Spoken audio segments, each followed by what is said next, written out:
Today I'm going to show you how I budgeted 11 hours of prep for my 30-second play before the curtain raises. Good morning, you. So I'm going to start with getting in the shower, then I'll come back and show you how I fluff my hair. I hope it looks decent. Then I'll do a little light makeup, but more importantly, without collapsing before the curtain calls. So I've been in the shower and put on my home clothes. Now the sun is shining. When you have Hashimoto's and also when you have chronic fatigue, they both can cause you to be very sensitive to the lack of sunshine. So when the sun is out, it's almost like someone gives me an extra battery or something. That's nice. Anyway, right now I am fluffing my hair a little bit. I'm not going to talk too much about the products and so on. I'll put it on the description box if it's helpful to you and you want to know what I use. Because I want this video to be focused about the adapting to the lack of energy and not so much the products, but yeah.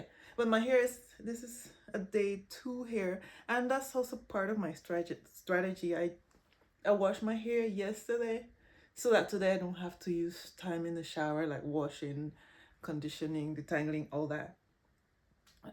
Today my hair, well, it will not be maybe as perfect as if there was day 1 hair, but I'm trying to save some time, save some energy for what's more important, which is my 30-second line. Yeah. And I mean, they're Scandinavian, so most of them will not know if my curls were supposed to look in a different way, or even if they did, they don't care. They probably don't care. Okay, so I'll just try to make it like a little bit decent to shape my face. I'm supposed to explain how comes I'm using so much time.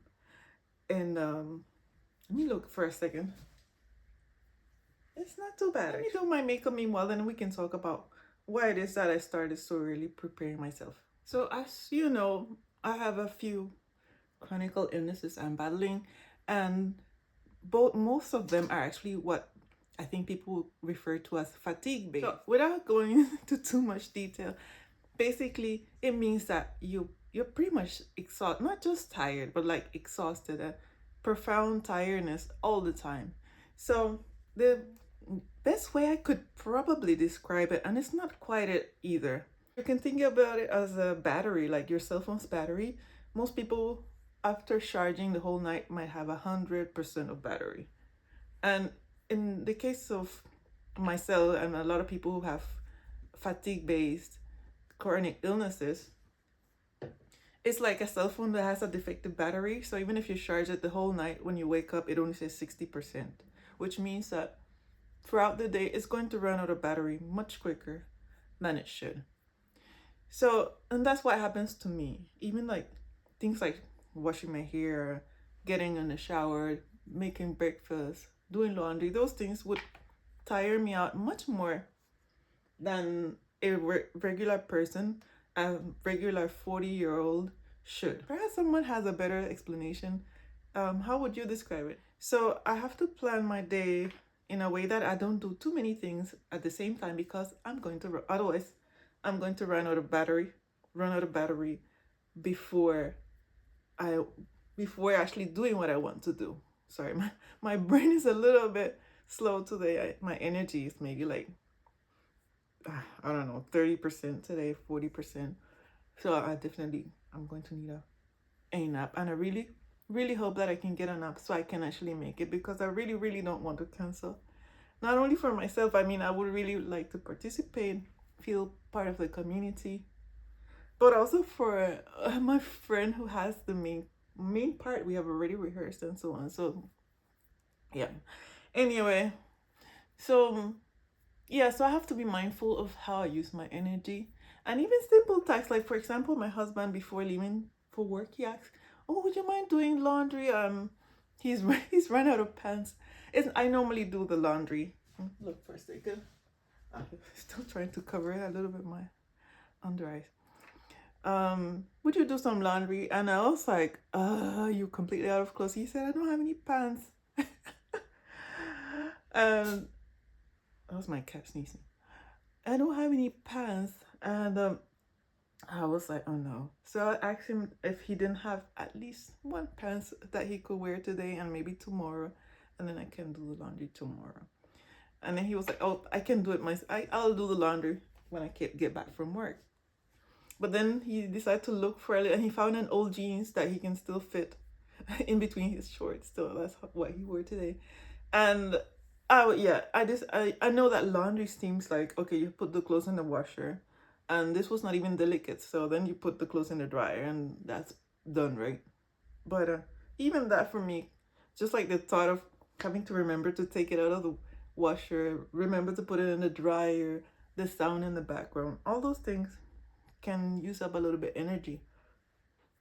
And when you're healthy, you don't think about it, but when you have limited energy, you start to notice certain patterns. So I don't want to have to cancel. Let me do what am I doing now? I think I have to, 2 seconds. I'll look in the mirror properly because I can see my under eye still visible. I lost my thought of train. Wait, I lost my train of thought for a second. Yeah. Anyway, so that's why I normally make an effort to prepare myself early.